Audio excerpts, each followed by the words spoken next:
Et le moulin ici, c'est un truc qu'on a racheté il y a 5 ans. Donc au départ, on l'avait acheté pour les bâtiments, puisqu'il fallait qu'on reconstruise des bâtiments. Et du coup, on a profité pour se faire une maison dedans. Ce qui ne gâchait rien. Ce qui ne gâchait rien au truc. On a eu un incendie il y a 4 ans. Donc ça nous a obligés... en fait, il y a une partie, il y a 700 mètres carrés de hangars qui ont brûlé.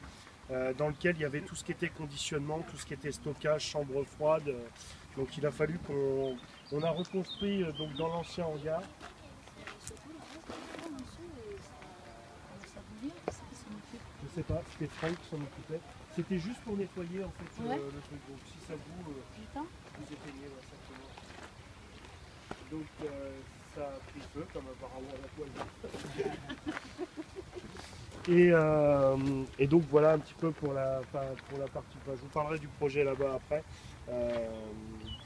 Donc la ferme est composée et divisée en deux. Il y a 6 hectares ici et 6 hectares à 25 km d'ici. Ici on va faire tout ce qui est culture courte, culture sous abri et culture qui demande beaucoup de main d'œuvre. De l'autre côté on va faire tout ce qui est culture longue et qui est mécanisée. Puisqu'on a un trajet d'1 heure, 1 heure et quart en tracteur quand on y va. Donc voilà, donc là-bas il y a de la pomme de terre, il y a de l'endive, il y a de la luzerne aussi, puisqu'on est en train de mettre un peu de terre au repos.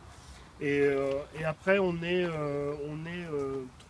entre 3 et 4 agriculteurs, on s'est regroupés ensemble pour faire des cultures longues aussi. Donc ce qui est oignons, carottes, pommes de terre, maintenant on se met à 3 et comme ça on gère entre nous, on gère les volumes entre nous. Ce qui nous simplifie un petit peu les choses. Donc ici, ce que vous allez voir, enfin il y a une partie que vous allez voir ici, il y a des terres qui sont là-bas à 1 km d'ici, donc on ne peut pas les voir. C'est là où il y avait tous les choux-fleurs, les fameux choux-fleurs. On n'est pas les seuls à avoir râlé apparemment. Comme j'expliquais, en fait, au mois de juillet, quand on plante les choux-fleurs, alors il y a des cycles de développement qui sont comment dire, de 70 jours, 90 jours, 110 jours, 130 jours, 150 jours, 170 jours.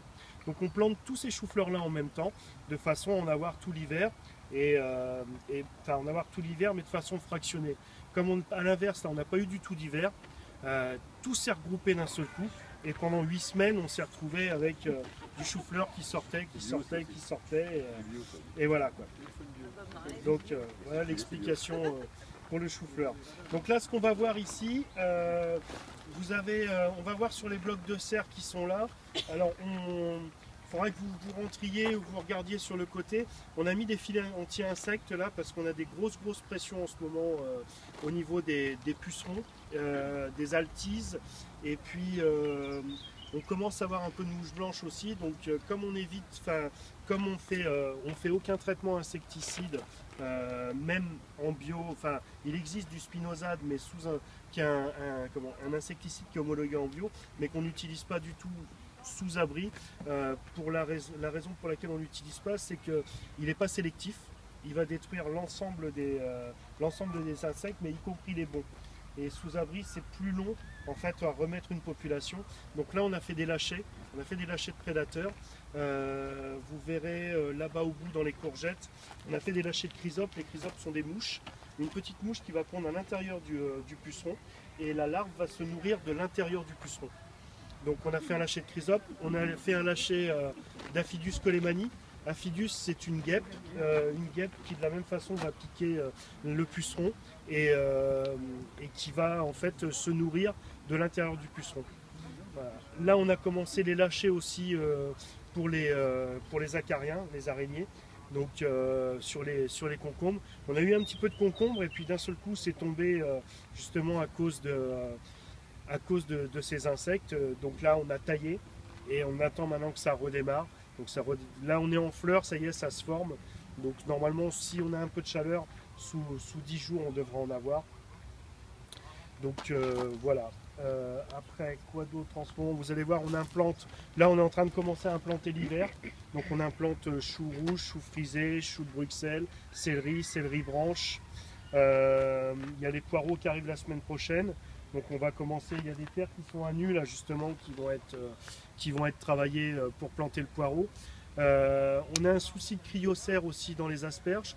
Donc là on a laissé volontairement monter l'herbe de façon à étouffer un petit peu, faire croire en fait aux insectes que c'est une plante qui est là naturellement, que c'est pas une concentration. Donc du coup, on n'a pas encore récolté beaucoup d'asperges cette année, mais on galère vraiment avec les nouvelles variétés. Tant qu'on avait de l'Andreas, donc qui était une ancienne variété population, on arrivait à la conduire en bio. Là, les nouvelles variétés qu'on a, qui sont des variétés très productives et qui sont des hybrides mâles, il n'y a pas du tout de femelles à l'intérieur. La raison pour laquelle on ne met pas de femelles, enfin on ne met plus de femelles, c'est qu'il y a une production de fruits sur les plantes femelles et du coup les turions sont moins gros.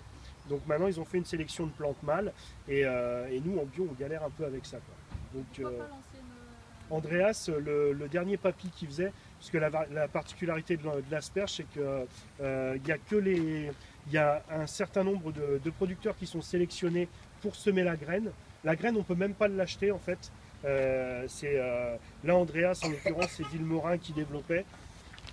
Va là-bas au bout. Tu rentres et tu vas tout au bout. Non, pas, on va s'écarter un peu. Viens là.